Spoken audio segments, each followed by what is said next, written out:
If you visit Fort Washington today, the structure you will see is actually the second fortification located on this spot. What happened to the first fort? Well, for that story, we need to go back to 1814.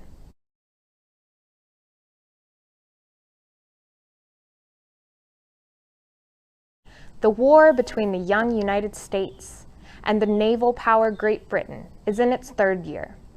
Britain's been fighting France for over 20 years, but in 1814, France surrenders. Now, the greatest naval power in the world can turn its full attention to its war with the United States. Up until this point, most of the action of the war had taken place along the US-Canadian border. Britain decided to make a bold move. General Robert Ross, a veteran of the Peninsula War, is sent to America with orders to, quote, effect a diversion on the coast of the United States of America in favor of the army employed in the defense of Upper and Lower Canada, end quote. British Vice Admiral Cochrane and General Ross sail to the Chesapeake Bay with reinforcements. The fleet now has 20 ships of the line, 2 brigs, 2 schooners, and 4,000 additional troops. Though the British Navy, under Rear Admiral Cockburn, had long since been harassing communities and ships throughout the Chesapeake region, this force is preparing for something more. The Americans know something is up, but the question remains, where are the British going to attack? Most American officials bet that their target is the thriving port city of Baltimore. Washington, D.C. is only 14 years old, and many, including Secretary of War General Armstrong, see little military importance in taking the city. American troops are sent to defend Baltimore. To keep the Americans guessing, Vice Admiral Cochrane divides his fleet in 3 and sends a squadron up the Potomac River, the Patuxent River, and the Chesapeake Bay towards Baltimore.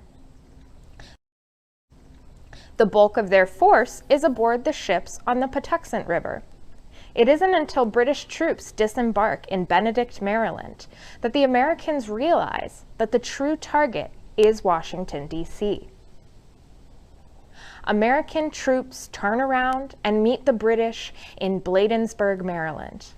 Despite having 6,500 troops to Britain's 4,500, the battle is an embarrassing loss for the Americans. Sailor Charles Ball recalls that the U.S. troops, quote, ran like sheep chased by dogs, end quote. The failure at Bladensburg allows the British to march right into Washington, D.C. Citizens evacuate, as does President James Madison. The British arrive in the city on the evening of August 24, 1814. They burn the White House. They burn the unfinished Capitol building. The flames and smoke can be seen from 40 miles away. Just 13 miles down the Potomac River, the men stationed at Fort Washington watch from the parapets as their capital city burns.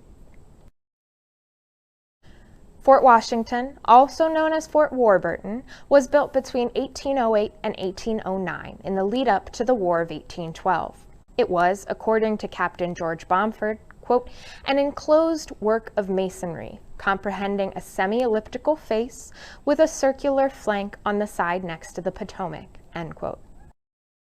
Its job is to protect the capital city from any attacks via the Potomac River. The initial attack on Washington, D.C. bypassed the fort altogether, but the British squadron on the Potomac is still on its way. Delayed by the natural hazards of the river, the 10 British ships of the Potomac Squadron don't reach Fort Washington until August 27th, 3 days after Washington burned. Captain Samuel Dyson is in charge of the fort and its garrison.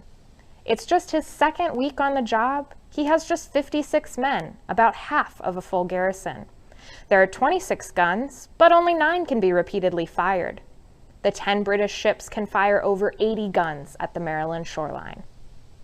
Captain Dyson has orders from General William Winder, quote, to advance a guard up to the main road upon all the roads leading to the fort, and in the event of his being taken in the rear of the fort by the enemy, to blow up the fort and retire across the river," end quote. A local citizen, Dr. Thomas Marshall, reports a rumor that British troops are indeed approaching the rear of the fort. At 5 p.m., Captain Dyson gathers his officers for a vote. Should they stay and fight or abandon the fort? What would you choose? All but one officer vote to withdraw. As the British squadron started firing, the American garrison retreat and light fire to the 3,000 pounds of black powder in their magazine. The massive explosion destroys Fort Washington. Captain Dyson is later court-martialed and found guilty of abandoning his post and destroying government property. Though there are some calling for his execution, Dyson is dismissed from the service and never heard from again. The failure of Fort Washington to defend the Potomac River allows the British squadron to continue along to the city of Alexandria. Wanting to avoid the destruction that they saw in Washington, D.C., the citizens of Alexandria quickly surrendered to the British. His Majesty's troops take 21 prize vessels, 16,000 barrels of flour, 1,000 hogshead of tobacco, 150 bales of cotton, and $5,000 of other goods. Though this attack on Washington is often seen as one of the lowest points in American history, there are many for whom this moment was a dream come true. For the people enslaved nearby, the presence of British ships moored on the Potomac was an opportunity for freedom. Earlier that year, Vice Admiral Cochrane issued a proclamation that ensured freedom and resettlement to any who made their way to British ships. At least 65 men and women earned their freedom by boarding the Anna Maria of the Potomac Squadron as it sits anchored in Swan Creek. This group includes two brothers, Nace and Henry Colbert, who escape from the rubble of the first fort. As the British proceed to Baltimore for a defeat immortalized in our national anthem, Washington starts its recovery. Repairs begin on the White House and Capitol building. Pierre L'Enfant is charged with designing a replacement for Fort Washington.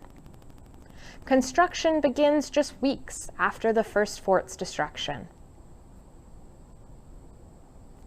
This second fort, finished in 1824, has never been challenged. Today, we continue to question the decision of Captain Samuel Dyson. Do you think he made the right decision? If they had stayed to fight, could they have stopped the British? And if the fort hadn't fallen, would Nace and Henry Colbert have been able to gain their freedom? Whether you would have fought or retreated, we can all probably agree that we would not want to be in Captain Samuel Dyson's shoes on August 27, 1814.